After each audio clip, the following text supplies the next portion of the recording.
6 గ్యారంటీలకు అప్లికేషన్ల వెల్లువ రెండో రోజు 8.12 లక్షల దరఖాస్తులు. రేషన్ కార్డుల కోసం పెరుగుతున్న వినతులు. క్యాస్ట్ ఇన్కమ్ సర్టిఫికేట్లు అవసరం లేదు.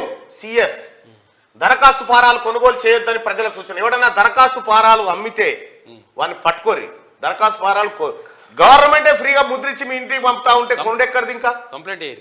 ప్రభుత్వం ప్రకటించిన 6 గ్యారంటీలకు అప్లికేషన్లు వెల్లువలా వస్తున్నాయి. శుక్రవారం ప్రజాపాలన రెండో రోజు రాష్ట్రంలో 8,12,862 దరఖాస్తులు అందాయి.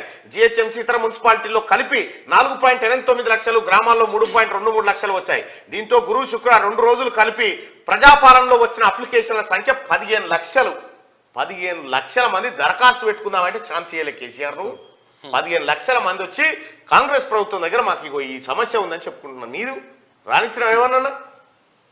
కొత్త రేషన్ కార్డుల కోసం కూడా ప్రజలు భారీగా దరఖాస్తు చేసుకుంటున్నారు. తెల్ల కాగితంపై ప్రభుత్వానికి విజ్ఞప్తి చేస్తూ రేషన్ కార్డు మంజూరు చేయాల్సిందిగా కోరుతున్నారు. గ్రామాలు, మున్సిపాలిటీ వార్డుల్లో అప్లికేషన్లు ఇచ్చేందుకు పెద్ద సంఖ్యలో జనం రావడంతో శుక్రవారం రాష్ట్రంలోని కొన్ని చోట్ల గందరగోళ పరిస్థితులు ఏర్పడ్డాయి.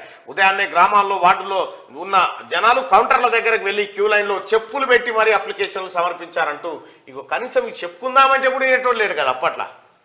ఇగో ఇప్పుడు చూడు ప్రజాపాలన, దొరల పాలనకు ప్రజాపాలనకు తేడా ఉందా లేదా?